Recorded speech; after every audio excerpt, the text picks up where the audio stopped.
தமிழர் ஆள வேண்டும். இதை போய் நான் ஆந்திராவில் இப்போ சொன்னேன்னா அப்படியே வாயோட வெட்டி அங்கேயே வச்சுருவாங்க. அதனால தான் இங்கே வந்து தமிழ்நாட்டில் சொல்வேன்.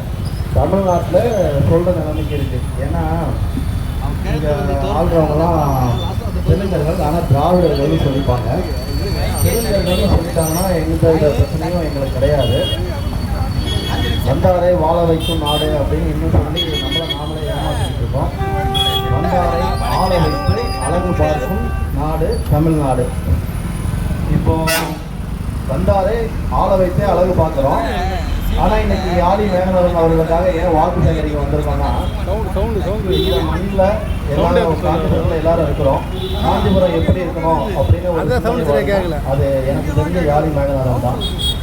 அவர் வந்து காஞ்சிபுரம் நல்லா இருக்கணும், இதில் தமிழர்ன்ற ஒரு இனம் இருக்கணும் இருக்கு, அது இன்னும் நல்லா இருக்கணும், வளமாக இருக்கணும், அவங்களோட வாழ்க்கை செழிக்கணுன்ற அளவுக்கு தமிழ்நாட்டில் தமிழர்களோட வாழ்க்கை போராட்டமாக இருக்குது அப்படின்றது இவர் சிந்திச்சு தமிழர் விடுதலை கட்சி அப்படின்னு ஒன்று உருவாக்கியிருக்காரு. அது சார்பாக சுயேட்சையாக கப்பல் சின்னத்தில் அவர் களமிறங்கியிருக்காரு. இந்த சின்னத்தில் களமிறங்கி உங்ககிட்டலாம் வாக்கை சேகரித்து அவர் ஜெயிக்க முடியாது. ஏன்னா அவருக்கு வந்து ஒரு மனைவி தான், அதனால் அவர் ஜெயிக்க முடியாது. அவருக்கு இணைவியோ துணைவியோ கிடையாது. அதே மாதிரி இப்போ எங்கள் அண்ணன் காரைக்குடி கார்த்தி தமிழ் கார்த்தி பேசினப்போ ஒருத்தர் வந்து உங்களுக்கு சரக்கு விலைலாம் எப்படி தெரியும்னு கேட்டார். எனக்கு சரக்கு விலை இல்லை, முறுக்கு விலை மட்டும்தான் எனக்கு தெரியும். ஏன்னா என்னால் தமிழ்நாடு அரசுக்கு டாஸ்மாக் மூலயமா என்னால் வருமானம் கொடுக்க முடியாது. நான் ஒரு மது விரும்பி கிடையாது. அதுக்காக நான் ஒரு என்னடா இது இவனால் ஒரு லாபமே கிடையாதா அப்படின்னு நினச்சிடாதீங்க. ஏன்னா வந்து நான் வந்து ஒரு வணிகம் பண்ணுறேன். அது மூலமாக ஒரு ஆண்டுக்கு ஏதோ ஒரு 3 லட்ச ரூபா அரசுக்கு தொழில் வரி கட்டுறேன்னு வச்சுக்கோங்களேன். அவ்வளோதான், அவங்களுக்கு தான் நம்மளை பற்றிய விளம்பரம். ஏன்னா மற்றபடி எதுவும் அரசுக்கு வருமானம் கிடையாது. டீ விலை கேட்டிங்கன்னா கூட எனக்கு தெரியாதுங்க, டீ குடிக்க மாட்டேன். யாரும் வந்து அதனால் என்கிட்ட யாரும் சண்டை போட முடியாதுன்னு நினைக்கிறேன். டீ விலை தெரியாது, சிகரெட் விலை தெரியாது, சரக்கு விலை தெரியாது. ஒரே ஒரு தடவை தான் கல்யாணம் ஆகிருக்குது, ஒரே ஒரு பொண்டாட்டியோட தான் வாழ்க்கை நடத்திக்கிட்டு இருக்கேன். அதனால் அவ்வளோதான், சரிங்களா? அதனால் பேசலாமா? இப்போ யாழி மேகநாதன் யாருன்னா, இந்த காஞ்சிபுரத்தில் எத்தனையோ கடைகள் இருக்குது. தமிழரும் இருக்காங்க, தெலுங்கரும் இருக்காங்க, ஷா வகைராக்களும் இருக்காங்க. எல்லாரும் ஆங்கிலத்தில் பெயர் பலகை வச்சுருக்காங்க. இந்த பெயர் பலகையை தமிழ் படுத்துங்க. அதாவது அரசாணையும் இருக்குது.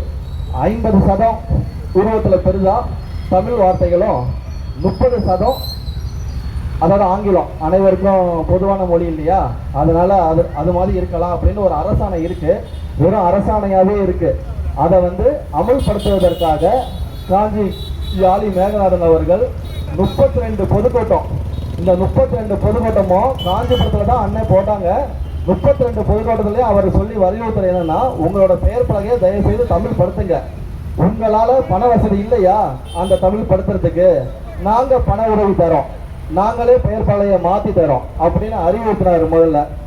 ஆனால் 32 பொதுக்கூட்டத்துக்கு அடுத்து யாரும் மாற்றலைன்னா, நாங்கள் வந்து ஆங்கிலத்தில் இருக்க பெயர் பலகையில் நாங்கள் வண்ணத்தை பூசி அடிப்போம் அப்படின்றதும் முன்னாடியே தகவல் தெரிவிச்சாச்சு. இதை வந்து காஞ்சி மக்களுக்கு தெரியறதுக்காக 32 பொதுக்கூட்டம்.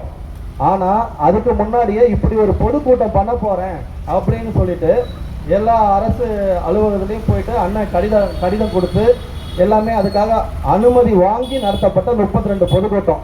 தமிழ் படுத்துங்க, தமிழ் பெயர் பலகை வைங்க அப்படின்னு சொல்லிட்டு. இதை போயிட்டு ஒரு அமெரிக்காவிலேயோ ரஷ்யாவிலேயோ செஞ்சுருந்தா கூட ஒரு 2 பேர் தமிழில் பேர் வச்சுருப்பான். அதனால் இங்கே யாரும் பேர் வைக்கல. அண்ணன் கடுப்பாகி 32 பொதுக்கூட்டம் முடிஞ்சவொடனே அண்ணன் பெயிண்ட் எடுத்துகிட்டு கிளம்பிட்டாரு, எல்லாத்தையும் அடித்தார். 3 பேர் இருந்து செஞ்சாங்க இதை. இவரை கைது பண்ண மட்டும் 50 போலீஸ் வந்தது, யாருக்கும் தெரியாது. அதாவது ஊடகம் வரத்துக்கு முன்னாடியே அண்ணனை 50 போலீஸ் வச்சு உருட்டி காஞ்சிபுரம் ஸ்டேஷனில் கொண்டு போயிட்டு, அதுக்கப்புறம் எங்கள் வேலூர் சிறை, ஏன்னா இங்கே அண்ணனுக்கு இடம் இல்லை, அண்ணன் அளவு பெருசு, அதனால் அண்ணனுக்கு இங்கே இடம் இல்லாததால் வேலூர் சிறைக்கு கொண்டு போயிட்டாங்க. கொண்டு போயிட்டு பிணை கூட கிடையாது. வந்தாரை ஆள வைத்து அழகு பார்த்து ஒரு தமிழனுக்கு அங்கே போனவொன்னே மொட்டை அடிக்கிறான் சிறையில் வச்சு. 17 நாள் பிணையில கிடையாது, பார்க்கறதுக்கு சரியான வசதி கிடையாது. இதெல்லாம் யாருக்காக செய்யறாரு? காஞ்சி மக்கள் தமிழர்கள் நல்லா இருக்கணும் அப்படின்றதுக்காக செய்யறாரு. நீங்க வாக்கு அளிக்க மாட்டீங்க, ஏன்னா அவருக்கு ஒரு பொண்டாட்டின்னு நான் சொல்லிட்டேன். இணைவி துணைவியும் அவருக்கு இதுக்கு மேலே வாய்ப்பு இல்லைன்னு நினைக்கிறேன். அதனால் உங்களோட வாக்கும் நீங்கள் அளிக்க மாட்டீங்க. நீங்கள் வந்து அதுவும் இல்லாமல் நாங்கள் வந்து மது விரும்பி அப்படின்னு உங்களுக்கு பழைப்புலாம் தரமாட்டோம். யாருன்னா குடிக்கிற வந்தாங்களா அவங்களுக்கு வந்து திராவிட பையன் அப்படின்னு நாங்கள் சொல்லுவோம். அதனால் நீங்கள் வாக்கு அளிச்சிடாதீங்க. நீங்கள் என்ன பண்ணலாம் அப்படின்னா, உங்களுக்கு ஏதாவது பொதுவான பிரச்சனை இருக்கும் இல்லையா, உங்கள் வணிகத்தில், இந்த சமூகத்தில், ஐயா இந்த இடத்துல எனக்கு இது ஒரு சின்ன பிரச்சனை இருக்குது, நீங்கள் வந்து தலையிட்டு செஞ்சீங்கன்னா, ஏன்னா இவர் வந்து இதை வந்து ஜெயிச்சுட்டு நாங்கள் இதெல்லாம் பண்ணிடுவோம்னு சொல்லலை. நாங்கள் ஜெயிக்கிறதுக்கு முன்னாடியே, ஏன் இந்த கட்சி ஆரம்பிக்கிறதுக்கு முன்னாடியே அவர் வந்து வணிகர் கலன்னு ஒன்று ஆரம்பிச்சிருக்காரு. அது மூலம் தமிழர் வணிகர்களை ஒருங்கிணைச்சிட்டு இருக்காரு. கிட்டத்தட்ட ஒரு 4-5 வருடங்களாகவே அவரோட வணிகர்களோட பிரச்சனையை கேட்டு என்ன செய்யணுமோ அதற்கான ஆவணம், ஏன் எண்ணெயை தூக்கி சமைக்கிறது அவர் தான் சொல்லலாம். ஏன்னா நான் ஒரு சோம்பேறி, வணிகம் செய்கிறேன், ஆனால் இன்னும் வலுப்படுத்துறதுக்கும் என்னோடய இருந்து போராடிட்டு இருக்காரு. அது மாதிரி உங்கள் எல்லாத்தையும் ஒருங்கிணைச்சி உங்களுக்கு என்ன தேவையோ களம் ஆடிக்கிட்டு இருக்காரு. ஏற்கனவே இப்போ இந்த 2024 ஜெயிச்சதுக்கப்புறம் நாங்கள் அப்படியே நட்டுடுவோம் அப்படின்னு சொல்கிறதுக்கு நாங்கள் வரல. நாங்கள் ஏற்கனவே நட்டுக்கிட்டு இருக்கோம், யாருக்கும் தெரிலன்றதுக்காக தான் வந்திருக்கோம். அதனால் இதுக்கு அப்புறமா தெரிஞ்சுக்கங்க, சீனிவாசன், முனுசாமி, யாழி மேகநாதன் அவர்களுக்கு நீங்கள் வந்து ஓட்டு போட்டுருங்க, சரிங்களா? கப்பல் சின்னம் வரிசை எண் 15 கடைசியில் இருப்பா. அப்படி முடிஞ்சால் போடுங்க. ஆனால் உங்களுக்கு குறை இருந்தால் தாராளமாக நீங்கள் வாக்கு அளித்தாலும் சரி, வாக்கு அளிக்கலனாலும் சரி, நீங்கள் காஞ்சிபுரத்து ஆளாக இருந்தால், தமிழ் மகனாக இருந்தால், திராவிடமாக, ஏன் தெலுங்கு மகனாக இருந்தால், ஷா மகனாக இருந்தால், கன்னட மகனாக இருந்தால், திராவிட மகனை தவிர வேறு எந்த மகனாக இருந்தாலும் வந்து அவர்கிட்ட என்ன உதவி வேணுமோ, என்ன சட்ட சிக்கல் இருக்குதோ அதை சரி செஞ்சுக்கலாம். உங்களுக்காக போராடி களமிறங்கி சிறை கண்டு மறுபடியும் சிறை எத்தனை பார்க்கவும் அவர் தயாராக இருக்கார். இப்படி ஒரு தன்னிகரற்ற தலைவர் இதுக்கப்புறம், அதாவது இப்போ சீமான் அண்ணன் இருக்காரு, ஆனால் அவர் வந்து எல்லா பகுதிக்கும் வந்து அவரால் செயலாற்றிட முடியுமா, இல்லை நீங்கள் அவரை போய் பார்க்க முடியுமான்னு தெரியாது. ஆனால் இந்த பகுதியில் யாழி மேகநாதன் ஒருத்தர் இருக்காரு. கட்சி வச்சா இந்த மாதிரி ஒரு கூட்டத்துக்கெல்லாம் அனுமதி கிடைக்கும் அப்படின்றதுக்காக தான் இந்த கட்சி. இந்த கூட்டம் எதுக்குன்னா, இப்படி ஒருத்தர் இருக்காரு, இப்படி ஒரு இயக்கமான தலைவர் இருக்காரு, தமிழர் வணிகமாகவும் களம் காண்றாரு, கட்சியாகவும் களம் காண்றாரு, அப்படி ஒரு தலைவர் இருக்காரு. இந்த மண்ணில் பிறந்த மக்கள் நீங்க அவரை பயன்படுத்திக்கங்க அப்படின்றதுக்கான ஒரு கூட்டம் தான் இது. தயவு செஞ்சு அவரை பயன்படுத்திக்கங்க. நீங்க வந்து யாரும் இங்க வந்து நாங்க வந்து வாக்கு பிச்சை எடுக்கணுன்றது எங்களுக்கு அவசியமே கிடையாது. நான் தமிழ் மகன், தமிழ்நாட்டில் இருக்கேன், வாக்கு கேட்கிற உரிமை உடையவன் நான். திராவிடம் வந்து பிச்சை எடுப்பான், அதுக்கப்புறம் நீங்க அங்க போய் பிச்சை எடுப்பீங்க. மன்றாடி கேட்பான், நீங்க அங்க போய் மன்றாடுவீங்க. அது எங்களுக்கு அவசியம் இல்லை. இங்க எல்லாமே எல்லாருக்கும் சமமான நீதி தான். மனுநீதி வகைரா, சமூக நீதி கிடையாது, மனுநீதி. அம்பேத்கர் மொழிபெயர்த்த சட்டம் கிடையாது, மனுநீதி மகன்கனாங்க. சட்டம் எதுன்னு எங்களுக்கு தெரியும். அந்த சட்டத்து பிரகாரம் உங்களுக்கு நல்ல தீர்வை வாங்கி தர அளவு தன்னிகரற்ற தலைவர் யாழி மேகநாதன். கப்பல் சின்னம் வரிசை எண் 15 கடைசியில் இருப்பா. அப்படி அவருக்கு முடிஞ்சால் வாக்களிச்சிருங்க. அப்படி வாக்களிக்க முடியாட்டினாலும் நீங்கள் யார் வேற யாரையோ செலக்ட் பண்ணியிருந்தாலும் பரவாயில்ல, தயவு செஞ்சு மறுபடியும் திராவிட மகனா ஆகிடாதீங்க. நீங்கள் தெலுங்கர்னா நான் தெலுங்கர்ன்ற முறையில் அவருக்கு வாக்கு அளிக்கிறேன்னு அழிங்க. நான் ஒரு திராவிட மகனா மட்டும் தயவு செஞ்சு ஆகிடாதீங்க. அப்புறம் எங்களையே திராவிட மகனா ஆக்க முயற்சி செய்யாதீங்க. நான் கடைசி வரைக்கும் தமிழ் மகனாக இருந்து சாவதான் விருப்பப்படுறேன். அதுதான் என் எண்ணம். அப்படி திராவிட மகனா ஆயுதான் தீரணும்னா அன்னைக்கு நான் செத்துடுவேன்.